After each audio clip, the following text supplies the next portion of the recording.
Assalamualaikum warahmatullahi wabarakatuh. Nama saya Sabrina Khalila Setiawan dari kelas 10 MPLB 1. Saya akan membacakan hikayat si miskin. Karena kutukan Batara Indra, Raja Kendraan beserta istrinya jatuh miskin, melarat, dan terlunta-lunta di kerajaan Antabranta yang diperintahkan oleh Maharaja Indra. Setiap hari si miskin mencari sisa-sisa makanan yang sudah dibuang orang di tempat sampah. Apabila penduduk melihatnya, mereka beramai-ramai menghina, memukul, dan mengusir si miskin suami istri itu, sehingga badannya luka-luka. Sedih hati si miskin sepanjang hari dan tidak berani masuk kampung karena takut dipukuli atau dilempari batu. Diambilnya daun-daun muda untuk dimakan dan untuk pengobatan luka di tubuhnya. Demikianlah pengalaman dan penderitaan mereka sepanjang hari. Ketika mengandung 3 bulan, istrinya mengidam buah mempelan, sejenis mangga, yang tumbuh di halaman istana raja. Dimintainya agar suaminya, si miskin, meminta buah mempelan itu kepada raja. Mendekat kampung saja, suaminya tidak berani, apalagi hendak menghadap raja minta buah mempelan itu. Dengan sedih dan meratap, istrinya memohon supaya suaminya mau meminta mempelan raja itu.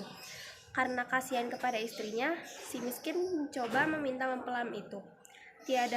Tiada disangka-sangka, raja sangat bermurah hati dan memberikan mempelan yang diminta si miskin. Buah mangga itu, buah lain seperti nangka pun diberi raja.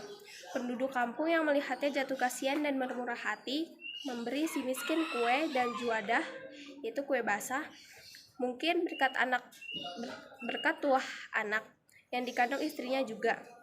Hal demikian itu terjadi.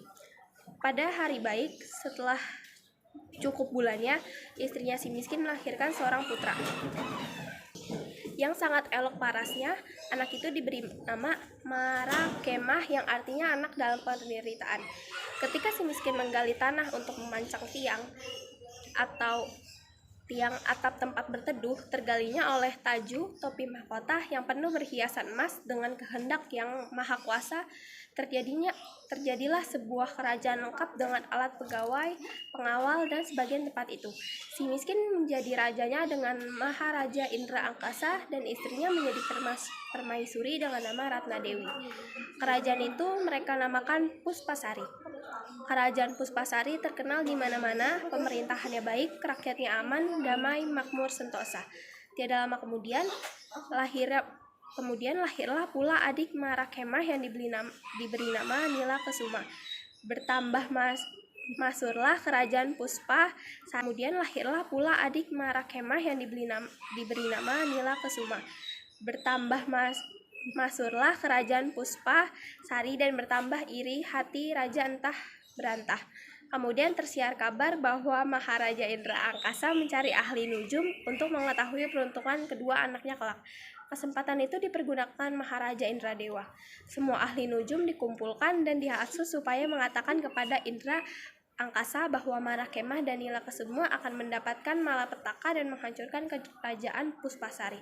Semua ahli nujum mengatakan seperti yang dihasut oleh Maharaja Indra Dewa. Mendengar kata-kata ahli nujum itu, sangatlah murka Maharaja Indra Angkasa. Marakemah dan adiknya hendak dibunuh. Permaisuri Ratna Dewi menangis terseduh-seduh, memelas dan memohon kepada suaminya supaya kedua putranya jangan dibunuh. Ia tak tahan melihat kedua anaknya diperlakukan demikian. Dimohon kepada suaminya supaya dibiarkan saja perginya mereka. Sambil disepak dan diterjang, pergilah kedua anak itu mengembara tanpa tujuan. Sesaat setelah mereka pergi, kerajaan Puspasari terbakar habis. Semuanya musnah. Sampai di kaki bukit, berteduhlah Marakemah dan adiknya Nila Kesuma di bawah batang pohon dalam keadaan lapar. Tertangkaplah oleh Marakemah seorang burung yang sedang hinggap di dekapnya. Karena lapar, mereka hendak memakan burung itu dan berusaha hendak memasaknya lebih dahulu. Datanglah mereka di pondok seorang petani hendak meminta api untuk membakar burung itu. Tiba-tiba mereka ditangkap petani karena dituduh hendak mencuri. Keduanya dilemparkan ke laut dan diterjang ombak kesana kesini. Nila Kesuma akhirnya terdampar di pantai dan ditemukan oleh Raja Mengindrasari, putri mahkota kerajaan Panglima Cahaya. Nila Kesuma dibawa ke istana, kemudian dipersunting Raja Mengindrasari menjadi permaisuri dengan gelar Putri Mayang Mengurai. Marakemah dibawa arus dan terdampar di pangkalan tempat mandi di pantai, Nenek Gergasi raksasa tua.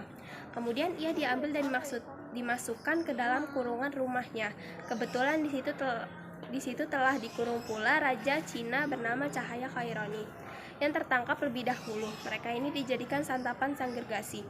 Sebuah kapal besar menghampiri perahu mereka dan mereka ditangkap lalu dimasukkan ke kapal. Nahkoda kapal jatuh cinta kepada Cahaya Khaironi. Cahaya Khaironi dipaksa masuk ke kamar nahkoda dan kemah dilemparkan ke laut. Kapal meneruskan pelayarannya. Dalam keadaan terapung-apung, setelah berlayar jauh, kemah ditelan seekor ikan nun. Ikan yang terdampar di pangkal nenek Kebayan. Seekor burung Raja Wali terbang di atas pondok nenek Kebayan dan memberitahukan supaya perut ikan nun yang terdampar di pantai itu ditorehkan atau dibuka. Hati-hati, karena di dalam ada seorang anak raja. Petunjuk burung itu diikuti nenek Kebayan dan setelah perut ikan nun ditoreh, keluarlah kemah dari dalamnya. Mereka sama-sama senang dan gembira. Lebih-lebih nenek Kebayan yang mendapat seorang putra yang baik. kemah tinggal di rumah nenek Kebayan sehari-hari, turut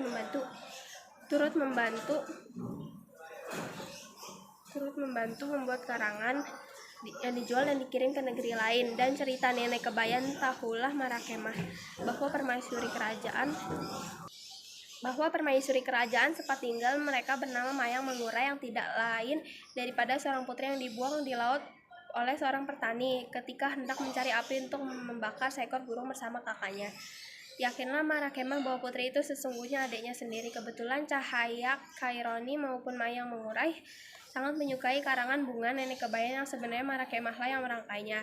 Pada suatu ketika dicantumkan namanya dalam karangan bunga itu. Dari nama itu Cahaya Khaironi dan Nila Kesuma mengetahui bahwa kemah masih hidup. Bertahanlah dalam cinta Cahaya Khaironi kepada kekasihnya. Demikian juga Nila Kesuma bersama suaminya. Kemauan kerasnya untuk mencari kakaknya kemah ke rumah nenek Kebayan itu.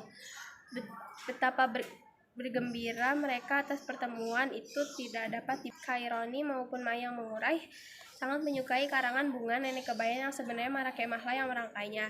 Pada suatu ketika dicantumkan namanya dalam karangan bunga itu. Dari nama itu Cahaya Khaironi dan Nila Kesuma mengetahui bahwa kemah masih hidup. Bertahanlah dalam cinta Cahaya Khaironi kepada kekasihnya. Demikian juga Nila Kesuma bersama suaminya. Kemauan kerasnya untuk mencari kakaknya kemah ke rumah nenek Kebayan itu. Betapa bergembira mereka atas pertemuan itu tidak dapat dibayangkan dengan mudah. Pula kemah bersama iparnya, Raja Pangliman Cahaya, dapat menemukan tempat Cahaya Khaironi disembunyikan oleh nahkoda kapal. Setelah Cahaya Khaironi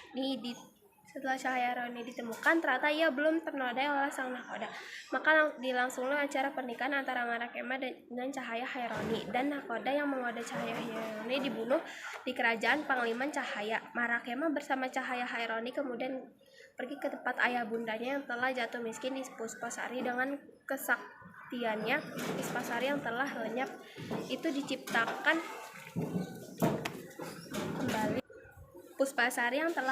diciptakan kembali dengan kerajaan yang lengkap dengan isinya di daratan tinjau Maya, yaitu Mercu Indra. Kemudian ia dinobatkan di sana menggantikan mertuanya. Sekian dari saya. Wassalamualaikum warahmatullahi wabarakatuh.